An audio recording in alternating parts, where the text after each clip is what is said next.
And although you kind of know that this might happen, you don't really think about it very much. There was no ceremony, no carefully staged announcement, and no final opportunity to negotiate. With one signature, Princess Anne crossed a line the royal family had resisted crossing for years. The emergency decree did not merely reduce Prince Andrew's standing. It stripped away every remaining military honor attached to his royal identity, severing the symbolic connection he had once treated as untouchable. Inside the palace, the meaning was immediate. This was not another warning. It was an ending. Before we go deeper into what this really means for the royal family, make sure to subscribe so you don't miss a single update. Anne stared at the document longer than anyone expected. The Emergency Royal Decree, a formal order designed to make an immediate change to royal duties or privileges, carried Andrew's name across lines that would permanently alter how the palace could present him. It removed his remaining honorary military titles, ceremonial military appointments, honorary colonelcies, and the representational privileges that had allowed him to maintain a formal connection with the armed forces. These roles were not simply decorative labels. They linked senior royals to regiments, uniforms, remembrance ceremonies, military patronage, and the crown's public relationship with those who serve. The princess kept one hand on the page and reread her brother's name. For years, military identity had been one of the strongest parts of Andrew's sense of self, and she knew exactly what she was taking away. Her expression tightened. She closed her eyes for several seconds, then reached for the pen. This was not a distant courtier being disciplined. This was her brother. Yet duty had reached the point where family feeling could no longer delay the decision. Andrew did not shout when the news reached him. He simply stopped speaking. The prince read the notice again, searching for some phrase that suggested delay, review, or negotiation. There was none. The decree stated that the removals took effect immediately, meaning he could no longer rely on those honorary positions to appear in military uniform or represent the crown through them. His first question came quietly. Had Charles personally approved this? Anne knew that question would come. She also knew what Andrew had not yet seen. A second sealed page attached to the decree instructed palace and military offices to update ceremonial records at once, before any internal challenge could slow the process. The move was calculated to prevent uncertainty. Once the lists changed, the old status would no longer exist, merely because someone wished to argue for it. The aide reached toward the signed papers, but Anne did not release them immediately. Her fingers remained pressed against the edge of the page, as though she understood that once it left her hand, nothing inside the family would feel quite the same again. Then she let go. Send it. That single instruction carried more weight than anger ever could. But the signature only explains what Anne did. To understand why it cut so deeply, the story has to move behind the titles and into the complicated bond between the sister who signed the order and the brother who suddenly had everything to lose. Long before decrees, military uniforms, public disgrace, or palace crisis meetings, Anne and Andrew were simply siblings inside one of the most unusual families in the world. That history is what made the decree so devastating. Anne was not removing honors from a distant courtier. She was signing against her own brother, while Charles stood between them, as both monarch and family. Every official sentence carried decades of memory beneath it, and every silence suddenly meant something. Anne had always built her royal life around discipline. Duty came first, emotion second. Her connection to military tradition mattered, because honorary military roles, symbolic appointments linking senior royals to regiments, ceremonies, and service communities, carried more than prestige inside the crown. They represented trust. Andrew understood that language deeply. His naval service remained one of the strongest parts of his identity, and the honorary positions that followed allowed him to keep presenting himself as connected to the armed forces long after active service ended. The princess remembered when that connection had brought the siblings closer.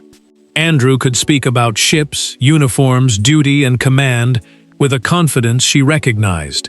She respected the seriousness he attached to service, and he understood why military tradition mattered so much to her. That was why the decree hurt. Removing those honors did not feel like crossing names from a list. To Anne, it felt like cutting away one of the last pieces of her brother she had admired. Charles felt that cost when the signed order reached his desk. The king read until he reached the paragraph listing Andrew's honorary military connections. He removed his glasses, rubbed the bridge of his nose, and left the page untouched. Silence filled the room. If he resisted Anne, royal authority could look weak. If he supported her, he might permanently damage whatever remained between two brothers, separated by years of strain. Andrew still believed blood would save him. The prince was convinced Charles would intervene once he understood the decree's full effect. He imagined a private meeting, a delayed announcement, perhaps one compromise. But Anne had already anticipated that hope. The order was structured so palace and military offices could begin updating ceremonial records immediately, before any family appeal could slow the process. That detail changed everything. The sister had not left an easy escape route, and the brother had not yet understood why. The answer lay weeks earlier, during one ceremony that turned private tension into something irreversible. Anne would later describe that moment, in a documented palace account, as the point of no return. And once that memory resurfaced, the silence inside Charles's room suddenly carried a different meaning. Every palace rupture has a moment that looks small, until history turns back toward it. In this story, that moment came during a closed military remembrance planning reception at St. James's Palace.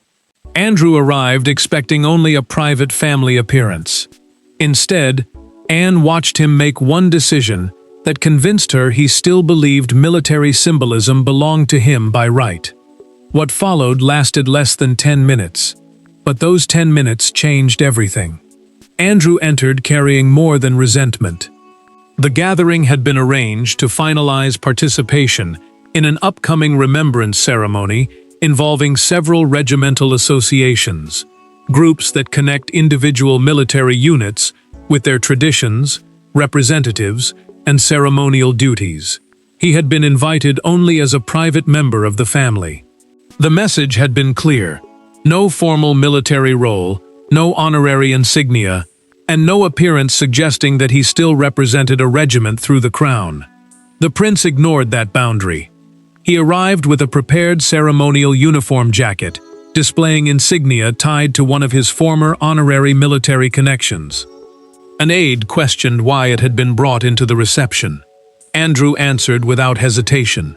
That history cannot simply be erased. He intended to wear it at the remembrance event, convinced that years of connection gave him a claim no palace instruction could cancel. Anne saw the jacket resting across a chair and immediately understood what it meant. The princess lifted it carefully, studied the insignia for several seconds, then placed it back down. Andrew stepped toward it. She stopped him before his hand reached the fabric. "You were told not to do this." His face hardened. "And you were never given the right to erase me." The words changed the argument. Anne had expected frustration, perhaps even defiance. What she heard instead was a belief that military symbolism belonged to him personally.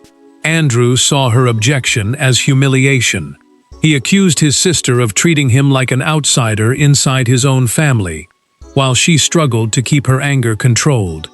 Then the situation became worse. Anne learned through a documented account from a palace aide that Andrew had privately contacted a former military associate before the reception, asking whether serving officers would object if he appeared in uniform despite palace guidance. That detail made the disagreement impossible to dismiss as emotion. To her, he was now testing whether old military relationships could override a direct royal boundary. Anne left the reception with her decision forming quickly. Before the evening ended, She requested a complete record of every honorary military title, regimental association, ceremonial entitlement, and uniform privilege still connected to her brother. That list would soon become the foundation of the emergency decree Andrew believed had appeared without warning. He still had no idea what she was preparing. The argument at St. James's Palace ended with both siblings walking away. But the real confrontation was still coming, behind a closed door, with the decree between them and nowhere left for either of them to hide. When Andrew entered the private room, Anne was already seated. No advisors stood behind her. No military secretary waited near the door. No palace official was present to translate royal language into something gentler. Between brother and sister sat a draft decree containing the names of every military honor Andrew still possessed. He saw the pages before Anne spoke, and in that instant, he understood that this was not another warning meeting. She had already decided. Andrew sat down slowly, but his eyes never left the document. The draft decree, a formal royal order prepared for approval and implementation, listed each honorary military position separately, making clear that nothing was being left untouched. Anne had asked for this private meeting before the order moved forward so her brother would hear the decision directly from her. She wanted no misunderstanding. This was not a symbolic gesture designed to frighten him. It was comprehensive. The prince's restraint broke first. He accused his sister of hiding punishment behind the language of duty. His military history, he argued, had begun long before the scandals and palace battles that later consumed his name. Service had been real. Pride had been real. To remove the honorary positions now, he insisted, was to rewrite the part of his life he still believed had meaning. Anne listened without interrupting, but her silence only made him push harder. Andrew then invoked their parents. He said Queen Elizabeth II and Prince Philip would never have allowed his military identity to be dismantled in this way. The words landed differently. Anne's expression changed. She had controlled her anger until that moment, but bringing their mother and father into the argument crossed another line. She reminded him that service was never meant to become personal property simply because a royal had once been trusted to represent it. The princess leaned toward the papers. She told him the dignity of the armed forces was exactly why she was acting. Honorary appointments were privileges granted to represent regiments and military institutions, not permanent possessions protected from consequence. Public trust had changed. The palace could not ask others to respect standards while treating royal connections as untouchable. Andrew pushed the decree away and stood. "You cannot take my service away from me." Anne did not move. "No, but you do not get to use it as a shield anymore."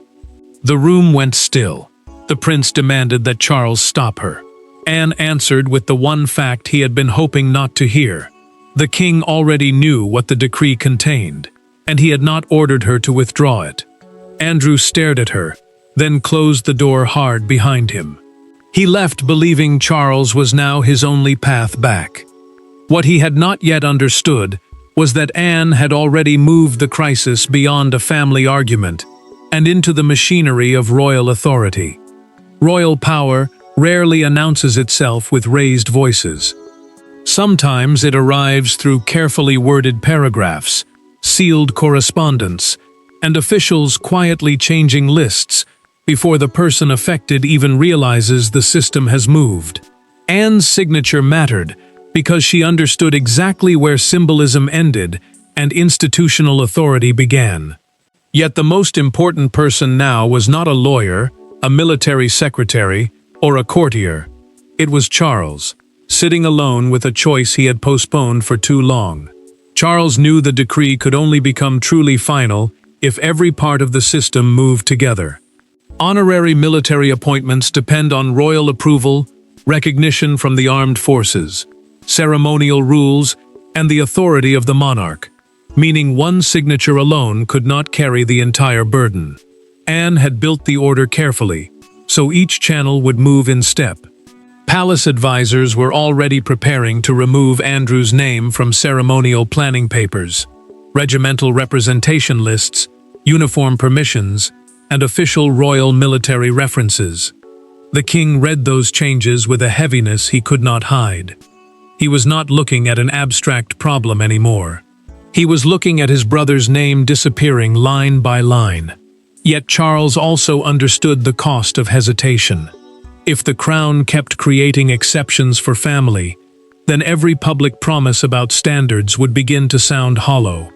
Anne refused to soften the point. She told him privately that she would accept the anger if the family needed someone to blame. The princess was prepared to carry that burden, but she would not let military service become a bargaining chip or honorary prestige become something Andrew could use to pressure the monarchy into protecting him from consequence. Then Charles received the detail that changed everything. Several military offices were ready to implement the removals the moment royal confirmation arrived. Once those records changed, reversing course would not be a quiet family correction. It would become a visible institutional retreat, one that could make the crown appear divided and uncertain. The king held the authorization pen above the signature line. After this, there is no going back, is there? Anne looked at him. That is why it has to mean something, Charles signed. The decision changed character in that instant. It was no longer simply Anne's emergency action. The monarch had now acknowledged the removal of Andrew's remaining honorary military roles, turning a painful sibling dispute into a unified royal decision. The papers left the desk, and with them went Andrew's final hope that Charles would rescue the old arrangement. Once the king added his name, the family dispute became official reality, and within hours, Andrew began receiving the first unmistakable signs that the military world he had clung to was closing its doors. A royal title can sound abstract until the consequences arrive one envelope at a time.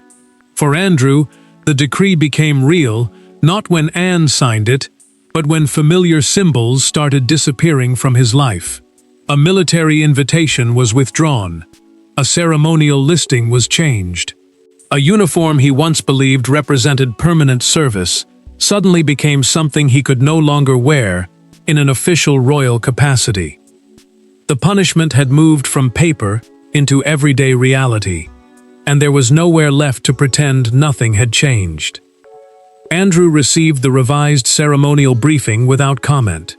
The document showed the order of participants for an upcoming military commemoration, a formal event held to honor service, sacrifice, and regimental tradition. His name remained on the family attendance list, but the military designation beside it was gone. That difference mattered. He could still appear as a private royal relative, but no longer as someone representing the crown through an honorary military appointment. The prince read the page twice. He folded it in half, opened it again, and stared at the blank space where the designation had once appeared. Then he looked at the staff member standing nearby. "Is this permanent?" The answer was careful, but direct. "Yes." Andrew lowered his eyes to the paper. "So that is how they are doing it." The silence that followed hurt more than anger. Palace staff were already removing his name from honorary military references, ceremonial rosters, uniform permissions, and regimental representation lists. Anne's decree was no longer a threat sitting on a desk. It had become procedure, and procedure was harder to fight because it did not argue back. Andrew walked alone to the wardrobe containing ceremonial uniforms and medals. He opened the doors and stood there without touching anything. Those uniforms had once connected his past service to his public identity, even after his active naval career had ended. Now the distinction was brutal. His genuine service remained part of his history, but the honorary authority attached to those clothes was gone. He closed the wardrobe and sat down. Then another message arrived. A regimental office had formally acknowledged the palace instructions sooner than expected. The military establishment had accepted the change without protest. Even former contacts could not quietly restore what had been removed because the decision had already entered official records under royal authority. That detail finally broke Andrew's resistance.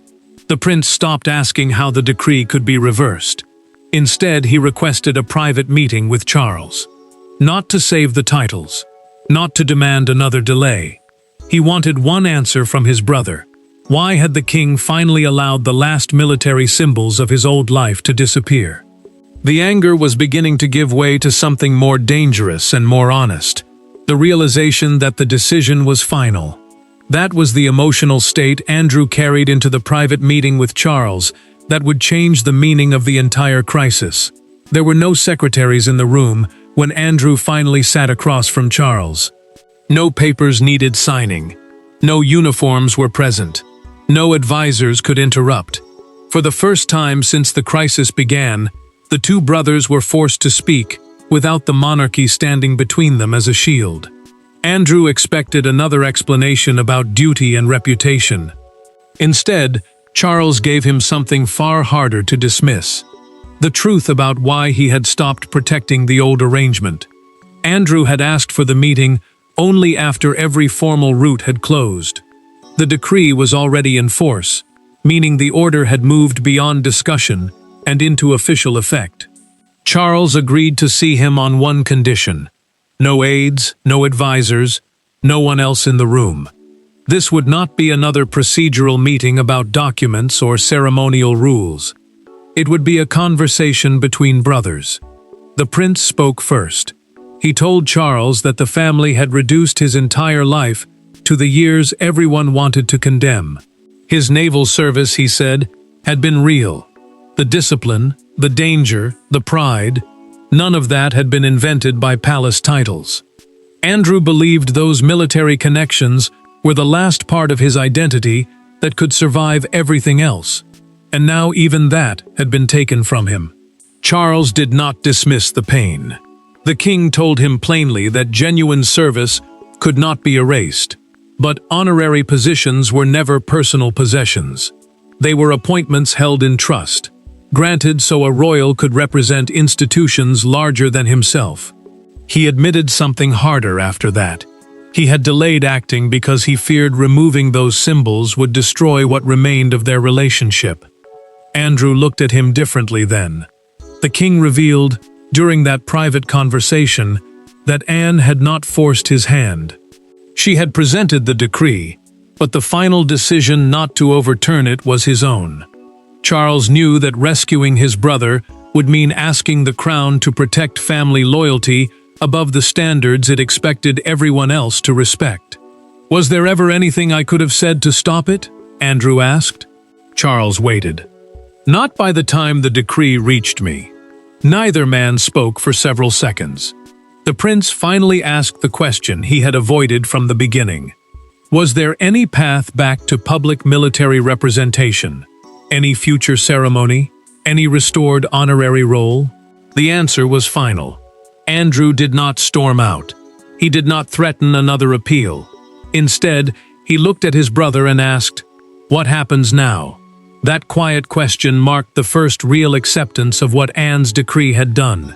Inside that room, the family finally accepted what had happened. Outside the palace, however, the decree was only beginning to explode into public view. By sunrise, what had begun behind palace doors was no longer a family matter.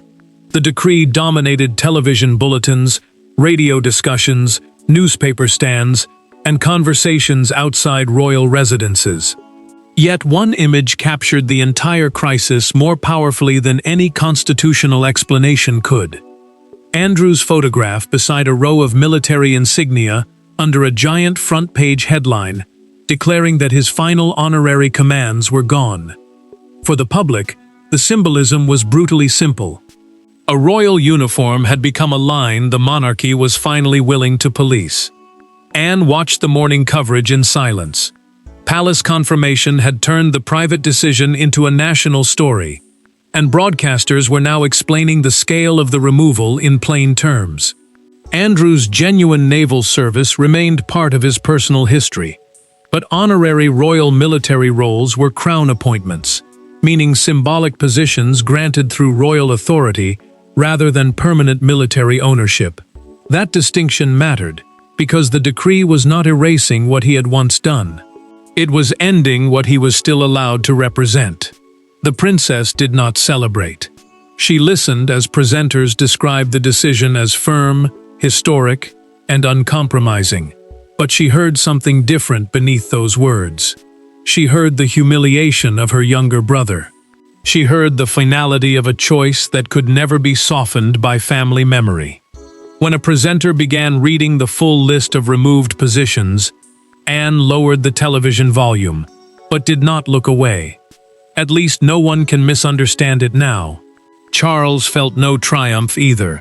The king watched another broadcaster describe the decree as evidence of a harder monarchy, one prepared to protect standards even when the cost fell inside the family. He understood why that interpretation carried weight. But he also knew what the audience could not feel: the private conversation with Andrew, the silence between two brothers, and the knowledge that something personal had ended, along with the honorary titles.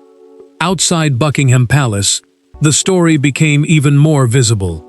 A small crowd gathered beside the gates as television crews reported live. One newspaper front page held above the gathering carried the headline, "Andrew's Last Command Ends," beside a photograph of his ceremonial uniform. That single image reduced years of royal tension into one brutal message. Then the national debate widened. A broadcaster framed the decision not simply as punishment for one prince, but as a declaration that honorary military prestige could no longer survive indefinitely on royal birth alone. Public reaction made one thing clear: the decree would not be quietly reversed. The country had seen the decision, the military had accepted it, and the family had finally stopped resisting it.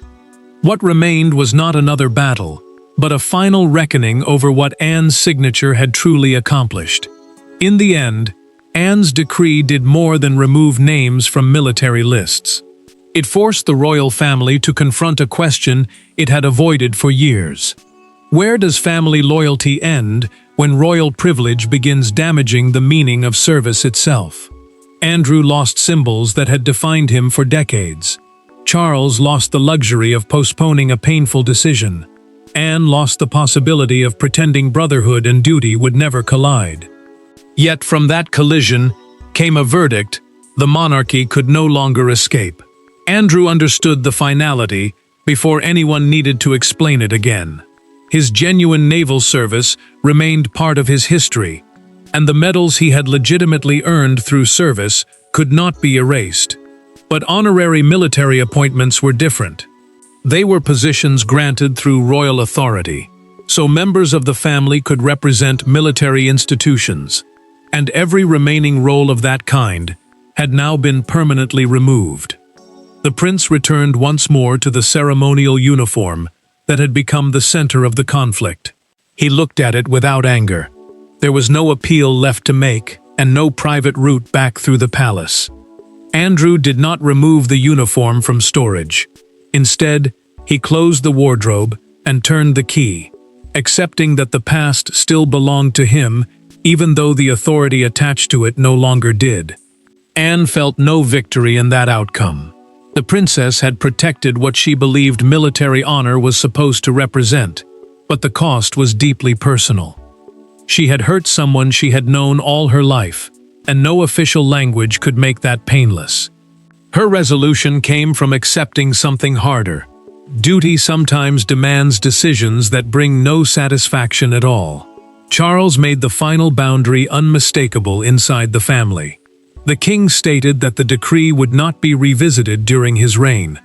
There would be no restored honorary role, no ceremonial compromise, and no quiet exception later. Andrew remained his brother. He remained Anne's brother. But family affection would no longer be allowed to recreate public privilege. Days later, Anne passed the signed decree again in the final records file. She paused, but she did not reopen it. Elsewhere, Andrew left the wardrobe locked. Neither gesture was dramatic. That was precisely why both mattered. The argument was over. Anne did not strip away Andrew's past. She stripped away the privilege of allowing that past to function as permanent authority. Charles accepted the cost. Andrew accepted the consequence. And the monarchy emerged with one unmistakable message. Service may earn respect. Family may preserve affection. But honorary power survives only while the crown believes it still deserves to be carried. The decree was final. The military chapter was closed. This time, no royal relationship was powerful enough to reopen it. Thanks for watching. Please don't forget to like and subscribe, and we will see you in next one.